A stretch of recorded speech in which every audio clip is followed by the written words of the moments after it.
everyone, I am Kimberly, the 5-Minute NP. The 5-Minute NP was born out of my belief that small, incremental changes can drastically change the trajectory of your life.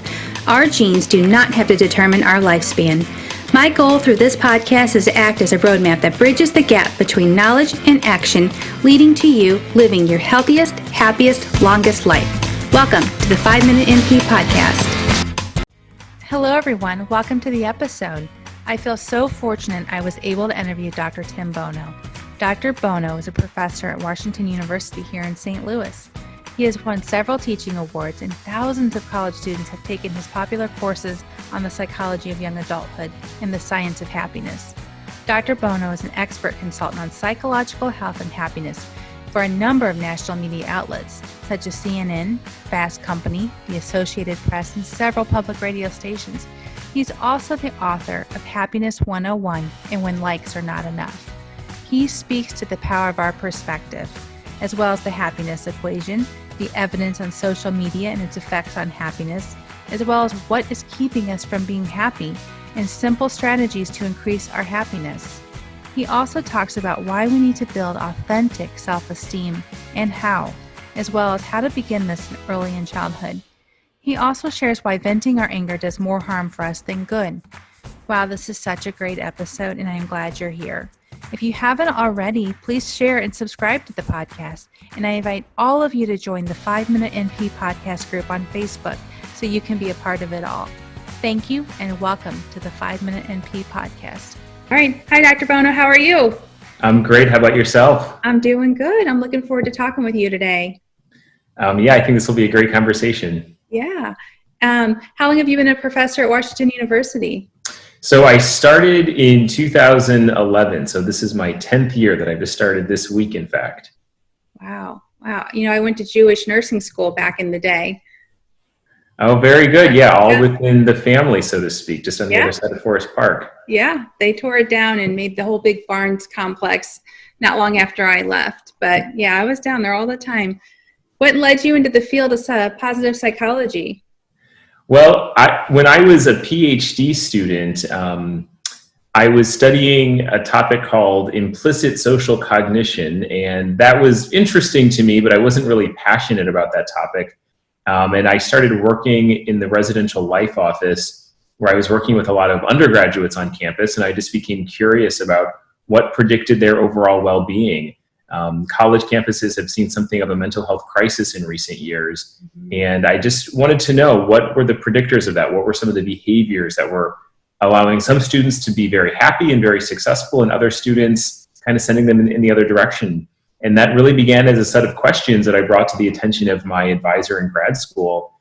And he let me know about this new emerging field called positive psychology. And I started to direct a lot of my research questions to that field. And one thing led to another. And now it's the focus of my research and the focus of a lot of the classes I teach at the university. Yeah, it's so needed. That's for sure. Talk about the class that kind of really became like signature for you, or, you know, that people were waiting to get into. I know in the book you talk about being so surprised. It just like it had this huge waiting list, and it really speaks to the desire for even young people in every age that you just want to be happy. Yeah, it does. I think that this is one of those things that kind of transcends any demographic that you can collect on a person: age, race, gender, education level, anything. I think if there's ever a universal, this is it. People want to know how to be happy. So I started the class in 2012 as a seminar. So it had about 15 students in it, and there was always a really long wait list. And so it came to my attention more people than 15 wanted to take the class. So I transformed it into a lecture course.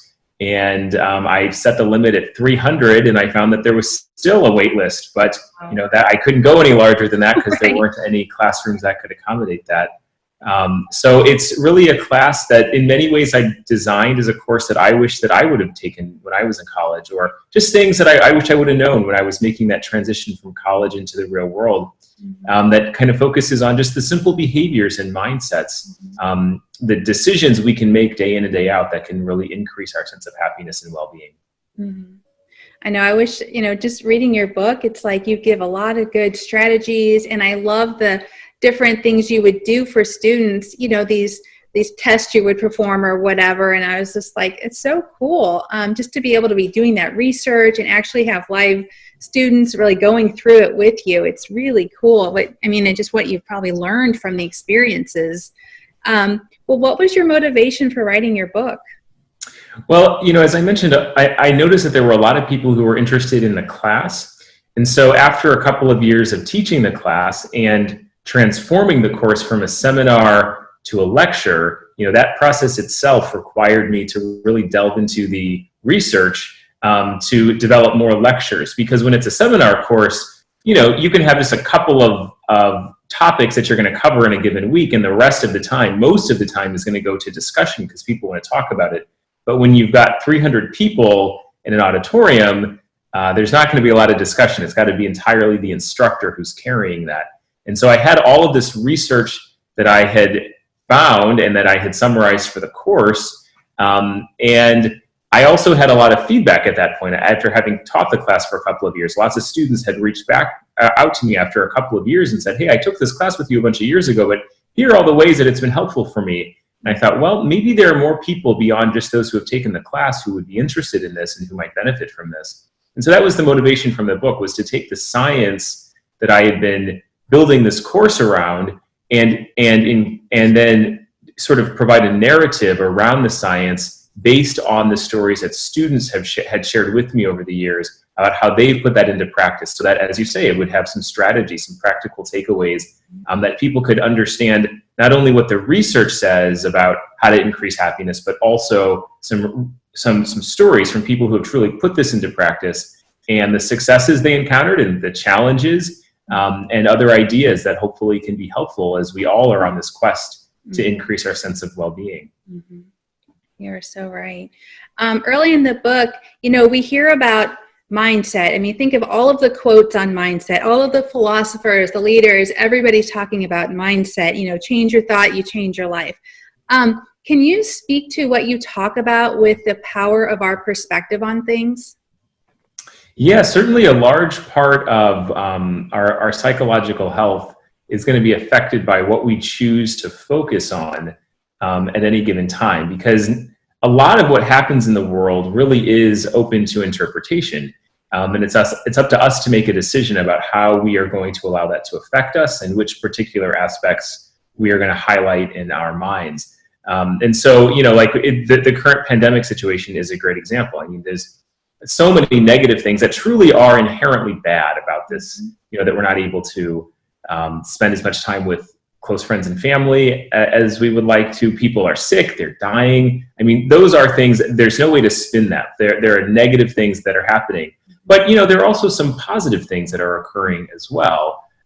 People are reaching out and even from a distance finding ways to help each other, or they are donating to causes that are, contributing a sense of well-being to their communities. So there are some positives, and that sense of perspective, I think, can go a long way toward our overall psychological health and well-being, even in times of adversity like this pandemic. That's one of the important contributors to overall psychological health, is not necessarily how we respond just when things are going well, but also when things are not going well, when we experience really difficult, challenging situations and circumstances. How do we respond in those moments? Do we sort of throw our hands in the air and say, oh my gosh, I can't believe that I'm having to deal with difficulty, or that this is a challenging situation for me? Or instead, do we take that in stride and say, yeah, this is challenging. I'm not going to be as happy as I might be otherwise. This is a tough moment in life for me, but might there still be ways to incorporate psychological health and take care of myself in other ways that I can?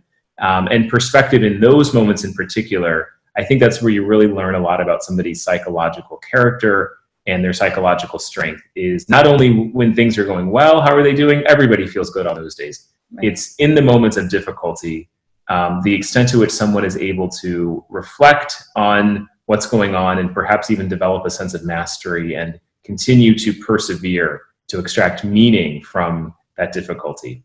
Mm-hmm. I think as we go through and talk a little bit more about what you talk about in the book, all of the strategies or, what you've researched really can kind of help with the mindset aspect of it. When you're making these small changes, you're doing these things, it can start to compound and change your mindset and your perspective on things. I mean, and I love how you say, like, you don't have to be happy all the time. You don't have to be positive all the time. I mean, you're so right about that. Yeah, I think that that's another important distinction, because I think that some people sort of approach the pursuit of well-being as if it's this destination where, that psychologists have figured out this magic solution that if you do these 5 things or follow these 3 steps, you'll always be happy. But any credible psychologist will tell you that we have evolved a very complex set of human emotions for a reason. There are reasons why we become sad or anxious or disgusted or frustrated with life at times, because those emotions provide us cues that there are things that aren't going well for us. Maybe that we need to modify something about our approach to life, or how we choose to spend our time, or who we spend our time with. So those negative emotions are important. And again, it kind of goes back to that earlier point that it is in the process of learning how to persevere even through difficulty that provides us that potential to capitalize on that psychological strength that can carry us forward through other challenging situations. So the happiest people are not those who are happy all the time. The happiest people are those who understand realistically that life is hard. Life comes with difficult moments, and they have developed a set of strategies that allow them to cope with that negativity and to persevere, so that they can get back on track toward their happiness a bit more quickly, so that they can minimize the impact of the negativity and sort of savor and experience more of the positivity that life has to offer. Mm-hmm. Right. I like what you talk about with this happiness equation, and I thought you could just kind of talk about that a little bit, because I think it shows, like, yeah, you think you're going to be happier when you acquire more stuff, or you're going to be happier when you achieve this finally. Can you talk about that a little bit? Because I really think that is true, and a lot of people feel like happiness is a destination. Like, I'm going to be happy when I get here, or I have this, and then you get there and you're like, okay, now what? Yeah, this is something that psychologists call the hedonic treadmill. It's this idea that humans are adaptable. We are adaptable on many levels. On a physiological level, the body prefers to sort of be at this place of homeostasis where, we have an internal temperature that the body is trying to protect, which means that if we step outside in the middle of July and it's really hot, we will start to sweat because that perspiration is cooling the body's temperature down. If we step outside in the middle of winter, we start to shiver because that is one way that the body will try to warm itself up. Mm-hmm. So again, there are these built-in mechanisms to sort of always be bringing us back to our baseline. And the same thing happens on a psychological level, that, if you get tons of money, if you get a huge promotion at work, or suddenly you're able to buy a new car, or you move into a big home, at first those things are really exciting because they're novel, but eventually the thrill of that novelty wears off and it just becomes normal. And you mentioned this formula. One of the ways psychologists conceptualize happiness is thinking about it as the quotient of, happiness being what we have as compared to what we want. Mm-hmm. And if you think about a fraction, there are one of 2 ways to make the denominator larger, or rather, to make the quotient of that formula larger. One is to increase the numerator, and that's what most people chase. They want the bigger house. They are going to get, a job that pays tons of money and make whatever sacrifices to their life to get more stuff and more money, which can increase the numerator. The problem is that we have that built-in system for hedonic adaptation, which is going to make the new car, the bigger home, whatever else, that we're going to adapt to those things very quickly and very easily, because the what we want part on the denominator, that's going to catch up. So very quickly, you have a bigger home, but then you just expect to be living in a bigger home. And so that formula is going to very quickly sort of return to its baseline, because the expectations catch up so quickly and so easily with the reality that life offers. Yeah, I feel that's to be true. And I think I'm also trying to be more mindful of that. I mean, it's more about the process, the things you're doing each day that can bring you a lot more happiness than just when you finally get it. It's just like enjoying that journey, I guess, along the way. What did your research find on social media as it correlates to happiness? Yeah, it's a great question. I started to do this research around 2008, and that was right around the time when it was shortly after Facebook had gone completely, it was available pretty much to everybody, and it was right around the time, it was just before Instagram went public, which was around 2011. And so I was collecting lots of data on young adults and their use of social media and how that was affecting their overall well-being. And at first, I think everybody thought, hey, if you're on social media and you have tons of friends and tons of followers, this means you got lots of people in your life, so that must be a predictor of happiness, because that's long been one of the things that psychologists have known has been a key contributor to happiness, is the strength of our social connections to other people. Mm-hmm. But one of the things that we found when we dug a little bit more deeply into the data is that, ironically, overuse of social media was actually associated with all sorts of negative outcomes. The people who were the heaviest users of social media were the most homesick. They were having the most struggles with their personal lives. They had the highest rates of depression and anxiety. And I think that the biggest and perhaps most ironic finding was that the more time they spent on social media, the less connected they felt to other people. Mm-hmm. And I think that a large part of that is because the kinds of interactions that take place on social media usually are not authentic. To be sure, there's nothing wrong with social media. Lots of people use it and experience a lot of benefits from it. You know, if social media is used as a means to an end, where you're using it as a way to find out when your friends' birthdays are, or to find out what activities they enjoy, and then you learn that information, and then you pick up the phone and you call and say, hey, let's get together to celebrate your birthday. Let's get together. I noticed that you enjoy Broadway musicals. There's a show in town. Let's go check it out together. Social media is wonderful for that. But we know that a lot of people are not using it in that way. If anything, they're using it in the opposite way, where they are crafting this digital media persona to attract envy from others, where they're going out with their friends to dinner or to a show at the Fox. But instead of actually enjoying time with their friend, they're just taking selfies the whole time to make it look like they're having this amazing experience that's actually not true to reality. And in that way, what we're finding is that social media really is becoming this vehicle for social comparison.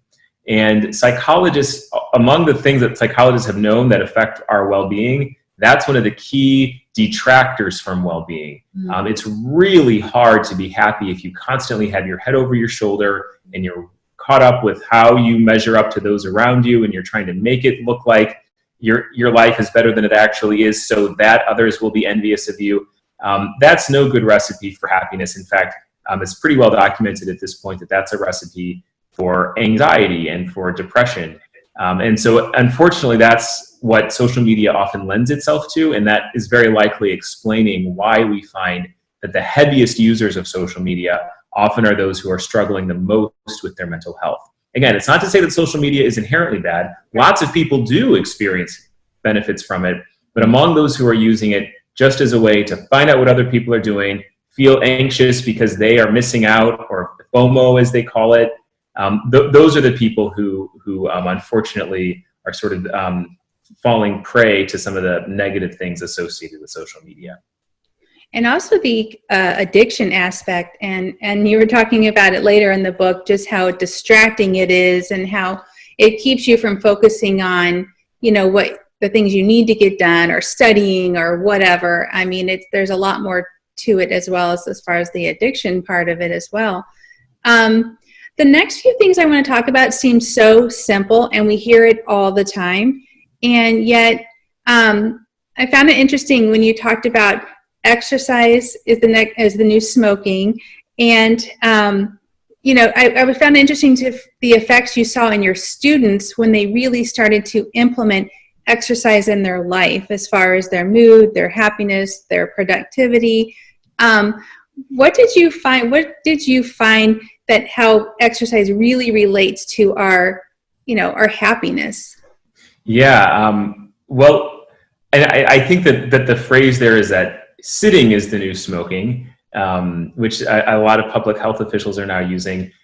So one thing that we know that has sort of come as a side effect of our modern world is that we can do a lot of the things we need to do by sitting at home on the couch with our laptop open in front of us. And a lot of us, especially in recent months with the pandemic, these stay-at-home orders, a lot of people are able to work from home, and so they do. And they might not take more than a couple hundred steps a day to and from the kitchen, and that's it, which might seem like a great thing. But we also know that this is another behavior that we seem to be hardwired to have a need for, which is why so much research is coming out showing that physical inactivity is an encumbrance not only to our physical health, but also to our psychological health. When we exercise, the brain releases a whole host of neurochemicals that are really important for our mood and for our ability to function on a cognitive level and really direct attention to the tasks that we are doing. And so if we are not incorporating a lot of exercise or physical activity into our daily lives, we are preventing our brain from getting that rush of neurochemicals that is so important for our overall mood and well-being, which is why for people who do suffer from anxiety and suffer from depression, often part of the treatment that psychotherapists will recommend is that they start some sort of exercise routine, whether that's taking brisk walks through the neighborhood or running or jogging, depending on what's realistic for them given what they're physically able to do. But among people who are able to incorporate 30 minutes a day of physical activity, at least 5 days a week, there are significant gains, not only to physical health, but to psychological health as well.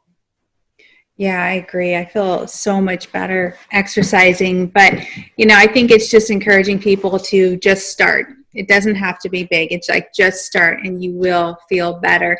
I know Rich Roll, he's another one I follow. He always said, mood follows action. So just do it, just start. So another thing you talk about, which is so important, but like you said, sleep, most people find is a waste of time. I find that people don't really want to talk about sleep, or they think it's boring to talk about, but yet sleep is one of the best things we can do for our health. So what did you find when you researched sleep?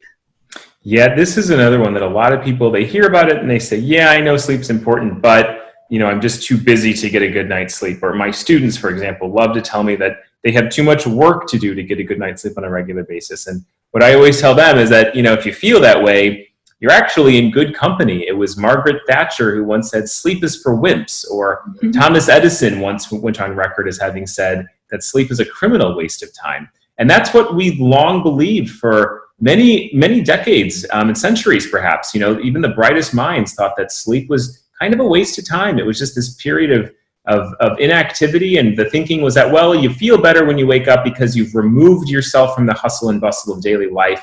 But think of the opportunity cost. You could have been spending that time on something more productive. But what we've been learning more recently from neuroscientists is that when we are sleeping, the brain is incredibly active. The brain is doing all sorts of really important work to strengthen neural circuits that play out in things like emotion regulation and mental acuity, which is part of the reason why if we haven't slept well on a given night, the next day we are often irritable or on edge. We can't focus on our work as well. And it's because we didn't give the brain the time that it needed to do that work that is so important for our overall cognitive functioning and the ability to feel good on an emotional level. So, to those who say that I'm too busy to get a good night's sleep, well, what I can tell you is that, the brain has a lot of work to do. And if we don't give ourselves that time to sleep at night so that we can get more work done during the day, well, we're not allowing the brain to do the important work that it needs to do at night to ensure that we are in a position to be productive during our waking hours. So it's not a passive waste of time when we're sleeping. It's actually a very productive waste of time that sets us up in the right mentality, the right frame of mind when we are awake to tackle the tasks that we need to with as much gusto and productivity as possible. And you saw, you talked to your students and it really impacted them in their test performance and how well they performed, right?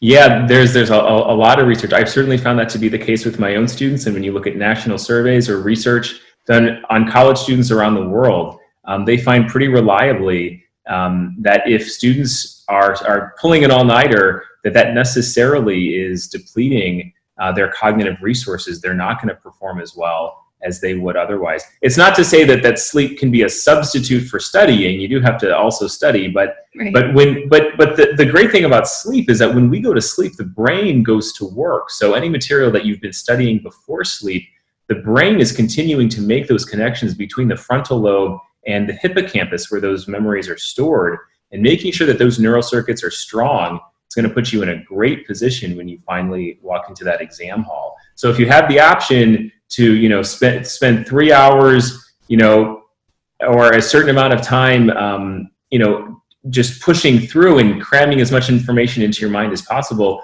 you'd actually be more productive if you spent some of that time studying, but the other part of that time asleep, because the brain is still doing a lot of work on that material to help you retrieve it during the time you're taking the test.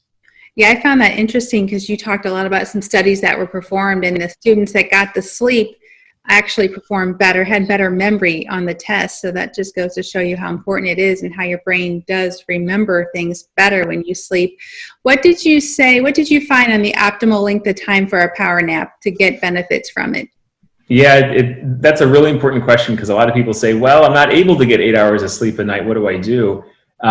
So there are two characteristics of the timing of a nap that will ensure that it is productive for you and that you still wake up feeling refreshed. Because a lot of people, I know personally, I've had naps where I wake up and I feel like I've been hit by a ton of bricks, or I just feel completely discombobulated, and I think I might actually feel worse than when I lay down for the nap. And that's probably because the nap was too long. Mm-hmm. So one of the things that we know about sleep is that it's ultimately a brain activity, and the brain continues to go back and forth between fast wave sleep and slow wave sleep. And when we are awake, the brain is in fast wave sleep. So in order to wake up feeling refreshed, it's important for us to ensure that our brain is as close to that fast wave sleep as possible. We don't want to wake up in the middle of slow wave sleep. That's where you get that feeling of being groggy or discombobulated. So it takes about 30 to 45 minutes to cycle down to that really slow wave sleep. So the best amount of time, the best length for a nap would be about 20 minutes, because that's going to be before the brain has shifted to the slow wave sleep. But if you say that 20 minutes is not going to be enough for you, then give yourself 90 minutes, because by the 90-minute mark, the brain waves have shifted back up to fast wave sleep. But between that, 30 minutes, 45 minutes, 60 minutes as a length, you're almost guaranteed to be in that slow wave sleep, and that's where it could actually be counterproductive. Mm-hmm. So the first characteristic is just the length of the nap, 20 minutes or 90, but you don't want to have anything really in between those. The other characteristic is the time of day. We know that there's a dip in the circadian rhythm. The circadian rhythm is essentially our internal biological clock that fluctuates in terms of how alert we feel, all sorts of other bodily rhythms like temperature and heart rate and things will fluctuate according to our circadian rhythm. And there's a dip in our alertness levels around 3 o'clock in the afternoon. And so that makes it a really good time to take a nap if you have that period of time open in your calendar, because you are simply aligning your body with its natural ebbs and flows. And then when you wake up from the nap, the body is naturally sort of on the upswing from that and is getting more alert. So 3 o'clock in the afternoon is a great time to take a nap. But you could certainly take a nap at other times, but it's strongly discouraged that you take a nap after about 6 or 7 p.m. Because if you take a nap in the evening, then when you wake up, your body might think that it's morning, and then you have difficulty falling asleep that night and staying asleep and getting good high quality sleep. So 3 to 5 in the afternoon is really the optimal time for a 20-minute power nap.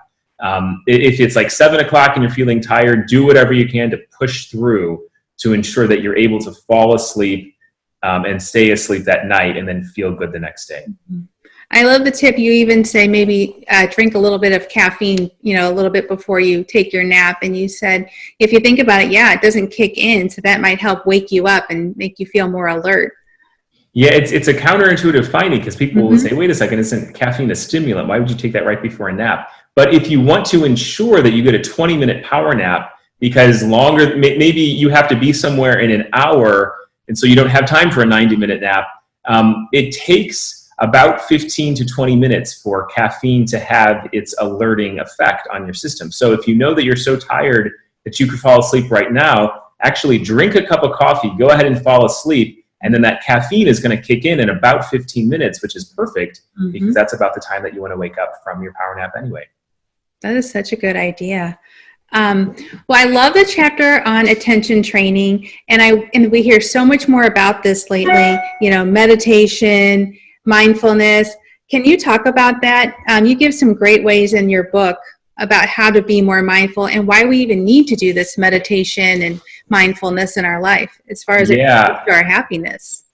Yeah, it is important for our happiness. And meditation is another one of those that a lot of people have misconceptions about. I'll admit that the first time I was teaching my positive psychology course, I had to bring in a guest lecturer because I knew that there was research on it, but I also had a little part of me that was like, what is this new age hippie nonsense that's trying to break its way into the science field?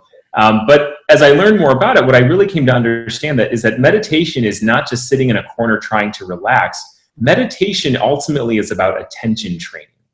And having control over our mind and giving attention to where our mind is going and interrupting our mind when it has set itself on a path that's leading us toward thought patterns that are not good for us. Because one of the things that makes us uniquely human is that our mind has the ability to detach from the present moment and travel forward or backward. And that ultimately is at the root of anxiety and depression. Anxiety is all about detaching from the present moment and getting caught up about worry over what the future might hold, what tomorrow might bring, uncertainty about our jobs or our finances or our relationships or anything else.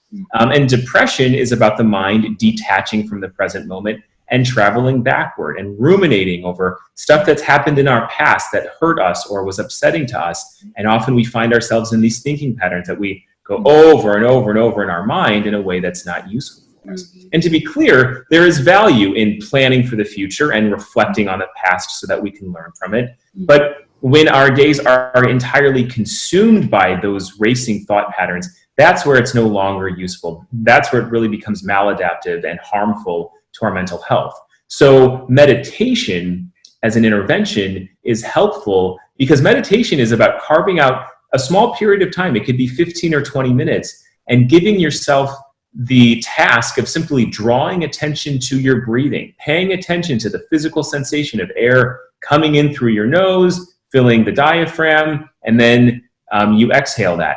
And inevitably, the mind will start to wander. And meditation is ultimately making you skilled at, number one, identifying when the mind has started to wander. And number two, probably the most important thing, you're giving yourself a skill at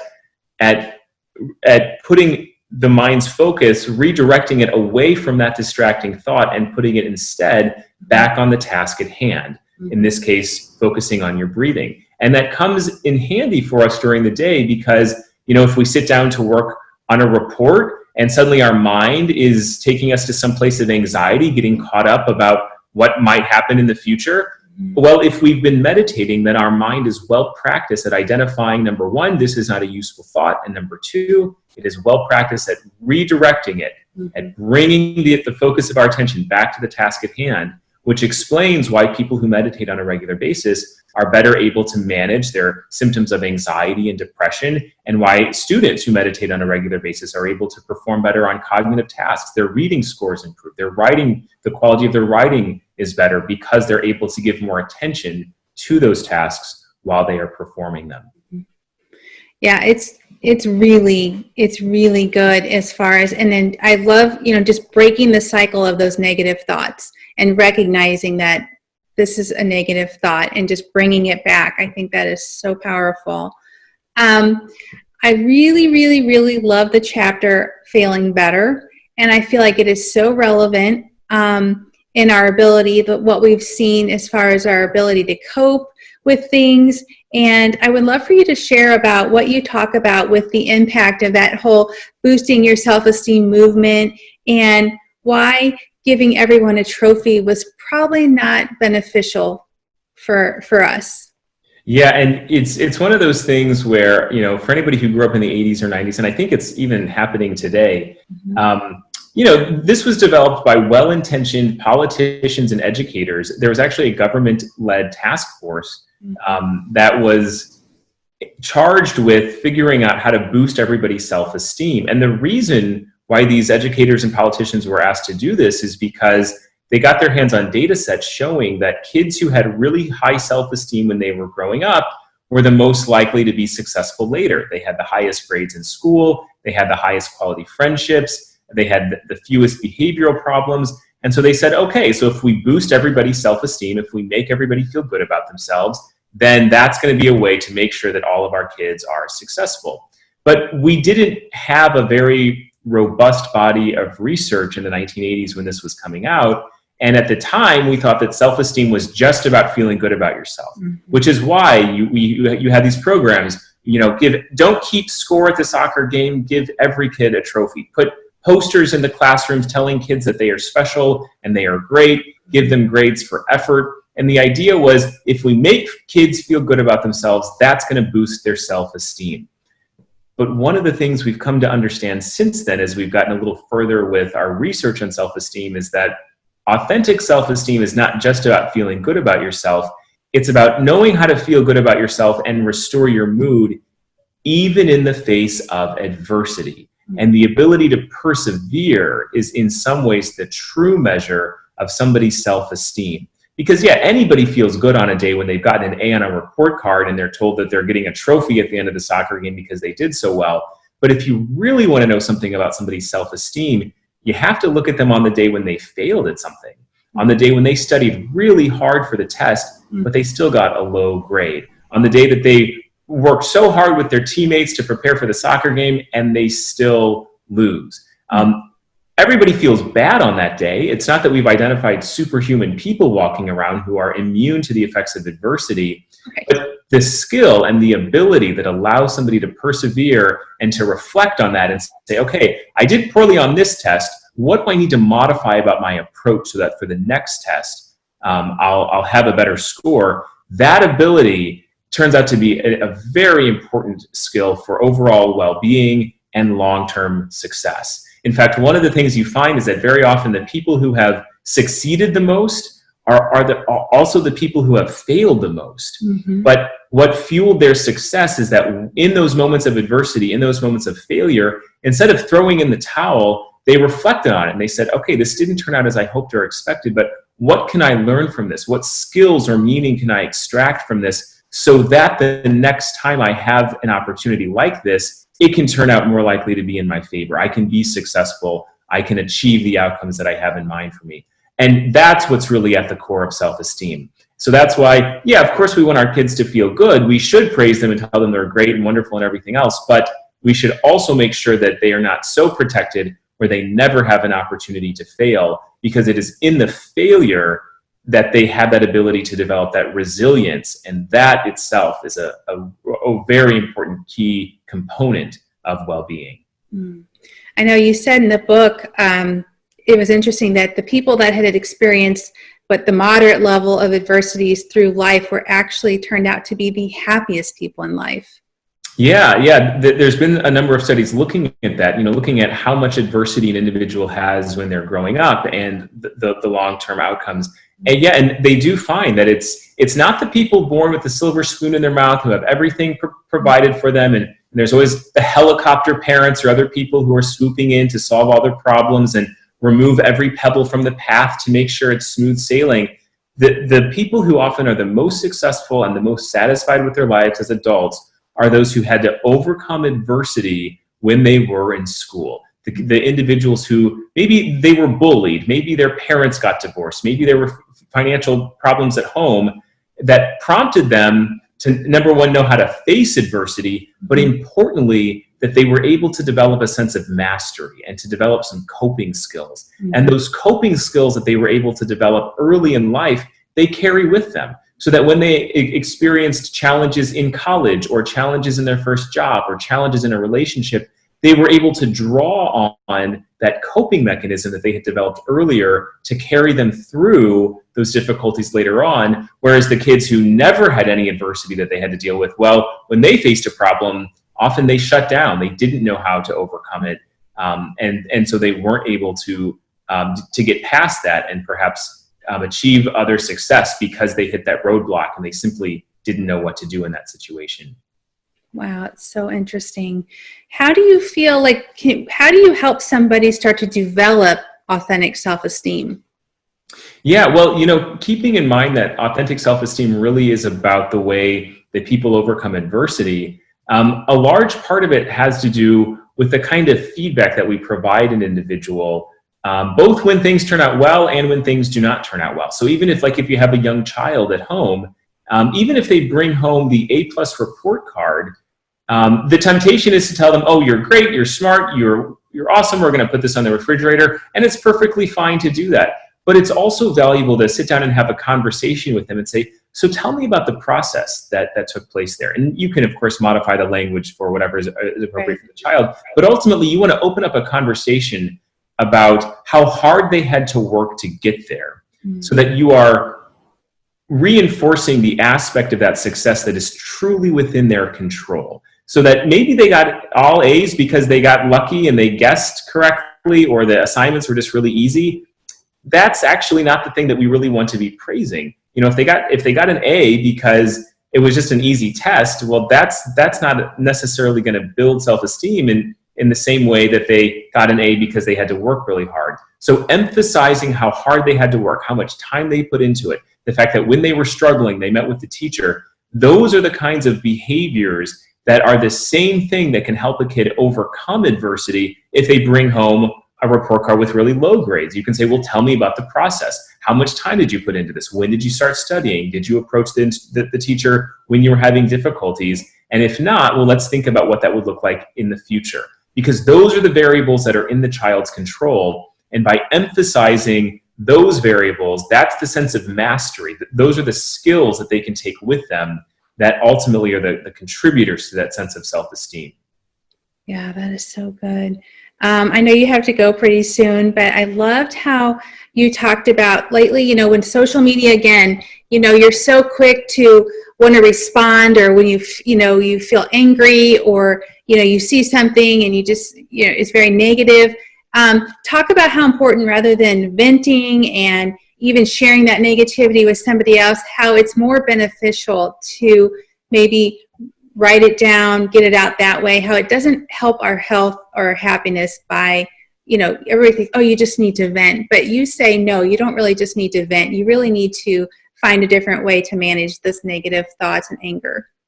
Yeah, and that's a really important question because, as we talked about earlier, negativity is a part of life. And so part of psychological health is knowing how to overcome that negativity and that adversity. And a lot of people think that venting, screaming, punching a punching bag, just, throwing something across the room, they feel like it gets it out of their system. What we're finding from our research is that that is not actually helping you in the long run. That is only maintaining your anger and keeping it there longer. And even though eventually your anger will subside, that's because, going back to one of the first topics we talked about, this idea of adaptation, eventually emotions will fade away. But venting is only preventing them from fading, and you're hanging on to them longer. It's preventing them from fading in the short term. Eventually they fade in the long term, but it's only, maintaining that for longer than it really needs to. So instead, when you feel that inevitable anger or anxiety, much better is to write it out or find a trusted friend with whom you can process that information. Because one of the things we know about human emotion is that, left to their own devices, emotions very easily run rampant in our minds and blow things out of proportion. But we know that the act of translating that emotion into language by writing about it or talking it over with a friend, that helps us take a more rational perspective. And talking it over with a friend or writing it down and then reading it, sometimes then, because we're taking a more objective perspective, we're able to see things that maybe we had blown out of proportion in our mind, or we're able to identify more clearly some of the fallacies in our thinking. And that, again, is what's going to help us move on to minimize the impact of it so that we can get back on with our lives and perhaps see, what things we need to do to shore that up as much as we can, but otherwise to sort of put it behind us and keep heading down the path. Right. Yeah, I love to journal. I'm doing more and more of it. Was there anything in your research that surprised you? I think that a lot of the things that that I've studied, haven't necessarily been shocking. I think if anything, it's provided more insight into the particular nuances and has really helped to emphasize just how strongly those things are associated with a sense of well-being. Year in and year out, I've been doing this research on the predictors of well-being in college students. And I'd always known that sleep was important, but the magnitude of its importance, I think that may have actually been surprising to me. That by itself is a huge predictor of almost every other aspect of a college student's functioning. And I think the same is true of people of all ages. And it goes back to what we talked about earlier, just the kind of work that the brain is doing when we sleep is really what positions us to feel good and to be productive and to focus on our work for the entire day. So doing what we can to prioritize sleep, it's more than just, it makes me feel good the next day. It's really affecting all aspects of life. And it's certainly something that we want to be carving out as much time for as possible. Right. Do you implement these strategies in your own life? I do. I think that, I've become, even a bit happier by doing this research. I'm certainly not perfect at it, but I have meditated more. I do exercise more. I certainly will call a friend or journal if I'm having a rough day. And I find those to be very, very helpful for me. If anything else, it also has helped me understand on days when I'm not feeling great or I am feeling a little bit anxious or sad, I'm able to, have insight, I haven't been exercising much, or I didn't get much sleep this past week. So it's sort of like, that explains it. I'm not like the happiest person in the world, or like walking around and just everything about this. But I think that it has provided insight into why those things, into why my mood might be good or bad on a given day, and then I've got some strategies to think about how I can correct course and sort of put myself back on track. Are you going to write any more books? I've got a couple of other ideas for books. A couple things, in quarantine that I've been able to dedicate a little bit more time on. Nothing that's set to publish just yet, but stay tuned. And I do hope to have some other books come out in the future. Where can people find you? So if you're interested in the book, it is available. If you go to, Barnes & Noble, Amazon, they all have it. If you want to get in contact with me personally, you can Google my name, and my faculty page from WashU will show up, and that has my information as well. I am on Twitter. I don't post a whole lot, but you can follow me there if you feel so inclined. I really like the book, and I'm going to post a link for it because I think you did great research, and I really think it can be impactful in our lives, and especially young students. I'm going to let my daughter, who's in pharmacy school, read it next. Well, thank you. What is the impact you hope to have on your students and others with your work?